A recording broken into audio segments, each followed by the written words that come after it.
plus sûr pour ça. J'ai dit d'accord, j'ai fait. On a eu un débat. Les Noirs charbon comme nous, là, il n'y avait que moi et Cheikh Anta Diop. Plus un Soudanais, Abdallah. Alors, c'était un peu épique au début. Enfin, je donne une anecdote, puis je vais au résumé. Dès le départ, Cheikh a posé le problème que en Égypte, le mot pour noir, c'est Kemet. C'est noir. Et Abdallah, égyptologue du Soudan, a contesté. Il a dit que non, c'est pas comme ça. Alors moi qui sommeillais un peu, parce que le café n'était pas encore l'heure du café, on se réveille, j'ai dit, qu'est-ce que ça devient chaud cette affaire-là. Mais j'ai dit, lui l'égyptologue aussi, tout le monde, c'est ici, il ne faut pas dire qu'il ne connaît pas. Hein. Si Abdallah dit comme ça, il peut avoir, est-ce qu'il a raison? J'ai réfléchi,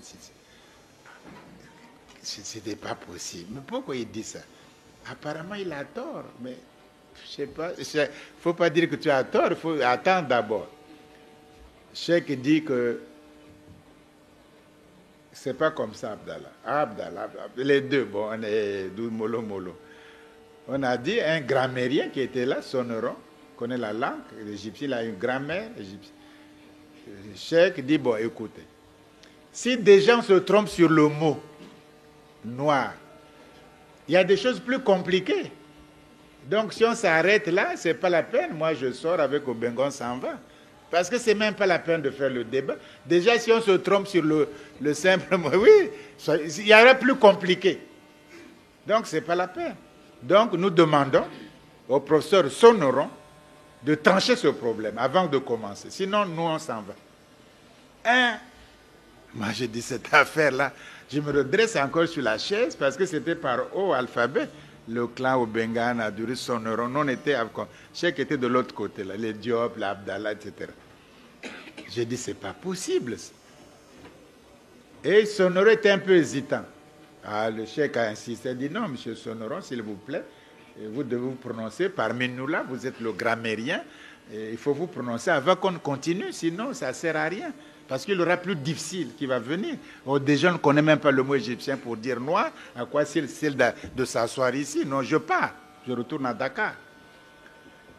Mais Cheikh est radical, il faut des compromis aussi. Non?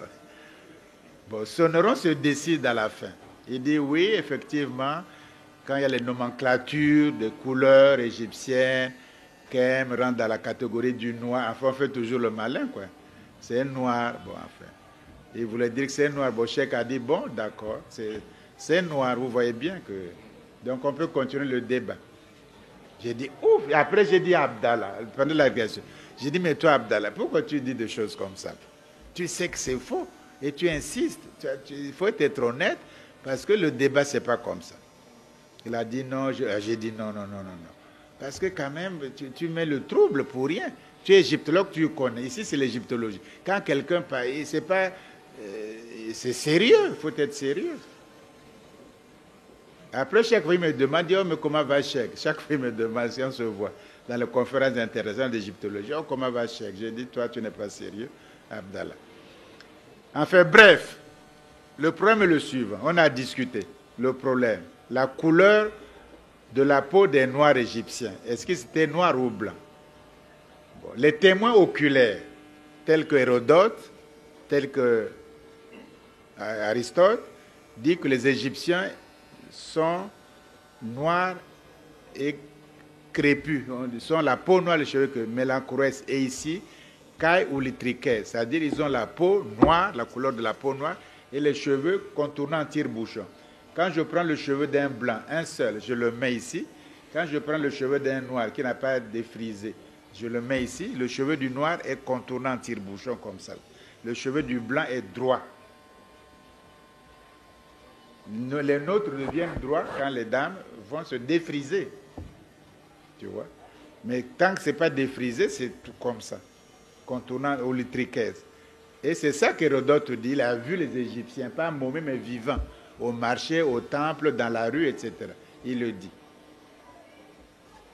Aristote, qui était là-bas aussi, avec Alexandre, il dit que Agan mélanèse, et ça c'est Bilolo, un Congolais d'ici qui a étudié ça aussi à fond, qui dit que Agan mélanèse, ils sont excessivement noirs, ils sont très noirs, trop noirs même, Agan mélanèse, parce que vous savez la règle des stoïciens, Meden Agan, pas de trop, pas de choses en trop.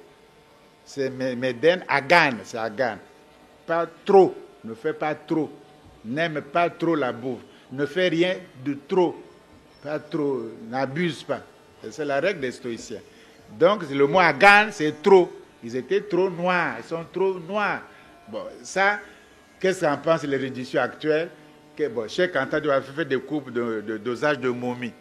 Hein, pour voir la dosage de la mélanine. Il a amené des échantillons. Il dit, si vous voulez voir, on va au laboratoire, à la fac de biologie ici au Caire, on voit les échantillons.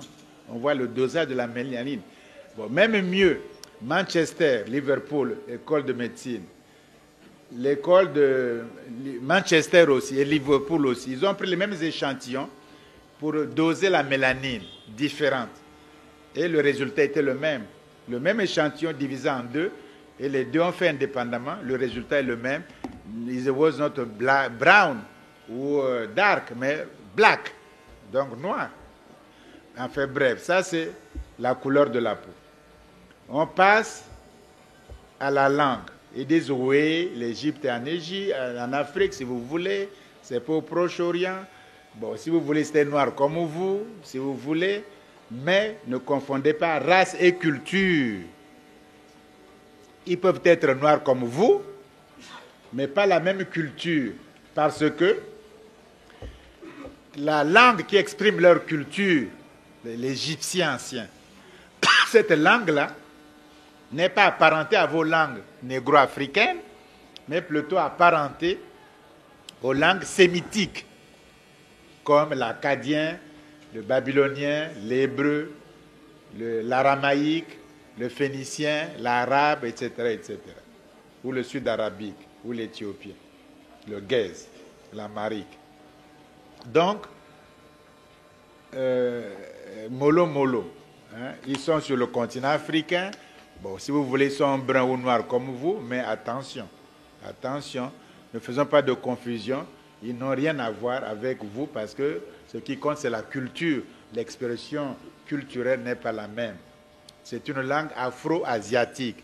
Afro parce qu'elle est en Afrique, asiatique parce que les langues sémitiques sont en Asie. Donc voilà la parenté afro-asiatique. Avant, on appelait ça kamito-sémitique parce que c'est des langues parlées par les descendants de Kam. Et qui a dit ça, c'est Greenberg. Greenberg est qui? C'est un linguiste américain de Stanford. Qu'est-ce qu'est Stanford? C'est la meilleure université, la première au monde dans le classement. Donc quand même un gars de Stanford, hein, la première université cotée parmi les listes des meilleures universités au monde, en tête vient Stanford. Même les USL sont troisième. Berkeley, Princeton est deuxième. C'est Stanford number one. Lui, il est là-bas, et toi, tu sors du Congo, on ne sait même pas où ça se trouve sur la carte, hein, à Brazzaville, et tu oses attaquer le professeur Joseph Yachoué Greenberg. Be careful, Benga, be careful. Fais pas attention, quoi, mollo.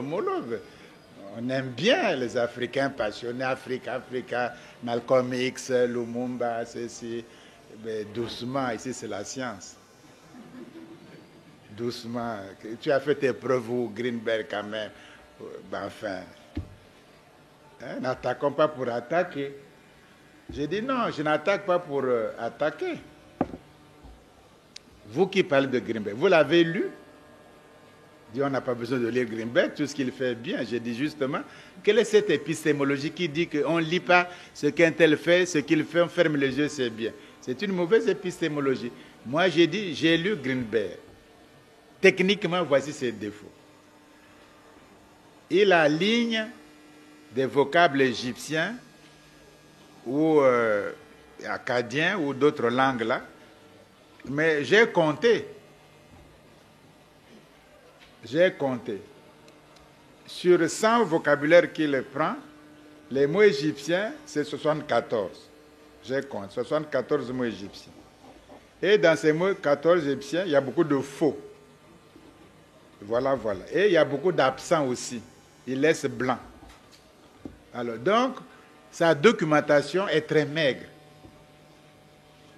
Hein? Les données égyptiennes qu'il emploie sont maigres.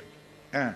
Deuxièmement, il emploie une méthode qu'il est le seul employé au monde lorsqu'il s'agit de linguistique comparée et historique. Parce qu'avec ça, je n'ai jamais vu ça. Ça n'existe nulle part. Même les livres classiques ne disent pas ça. C'est sa méthode massive.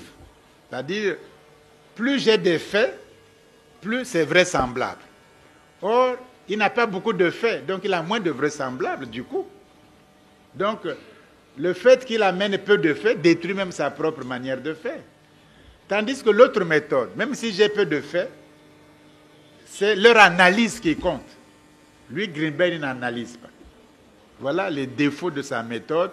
Je ne suis pas le seul à le critiquer. Un tel linguiste américain qui n'est pas moins fort, qui est de Chicago, l'a critiqué aussi. Un Hongrois de là-bas aussi l'a critiqué aussi, même plus violemment encore. Bon, voilà. Voilà la critique qu'on peut faire de Greenberg. Mais qu'à cela ne tienne, bon. Il dit oui, mais il y a Eret aussi, un gars de USLA qui a fait ça. UCLA. Alors, ils ont fait comme ceci. C'était un grand débat. Ils m'ont invité à Barcelone. Ils l'ont invité. Et puis ils ont invité un égyptologue aussi de Vienne. Lui, il connaissait un peu le Swahili. Donc ils m'ont mis comme ça au milieu. Eret là et le gars là ici. Il a exposé. Et puis on devait en faire la critique. C'était comme ceci. Le gars là a fait comme ceci. Il a pris, il donne à l'ordinateur 100 mots d'une langue, 100 mots d'une langue, 100 mots d'une langue, 100 mots de l'égyptien, 100 mots. On voit dans le dictionnaire. Après, il construit un ancêtre commun prédialectal, lui-même. Il demande au dictionnaire, puisque je t'ai donné l'ancêtre commun, puisque je t'ai donné 100 mots de chaque langue, pour cet ancêtre commun, ressors-moi les langues qui renvoient à cet ancêtre commun.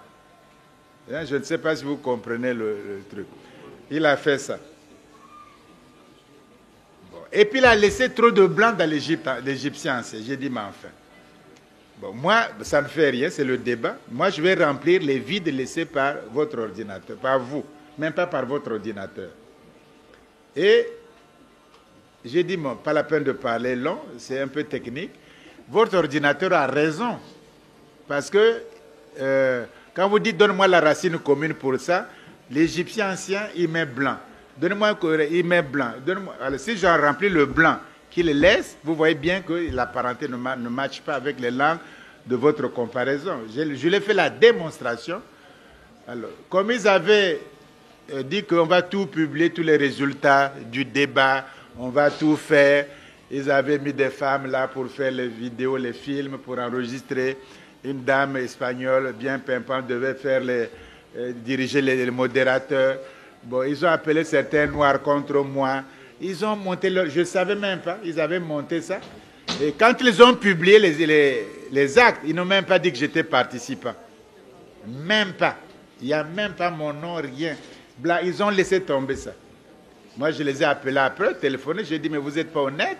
J'étais au moins participant à ce colloque, parce que vous étiez battu, que vous avez dit, oh oui, mais la secrétaire a fait une erreur. J'ai dit, c'est faux. L'erreur de quoi? De ne pas me mentionner comme simple participant, alors que moi j'ai exposé, mon nom était là, non, vous racontez votre vie. Enfin, bref. Cette affaire du colloque du Caire, on est sorti victorieux, vous lisez les résultats du Caire, à tous les points de vue. Race, langue, culture. L'Égyptien ancien, les Sonerons, le clan, tout le monde a dit que c'était comme ça. Les actes sont publiés par l'UNESCO. Mais, comme ils veulent toujours croire qu'ils ont toujours raison, ils ont écrit un livre avec les fauvelles là.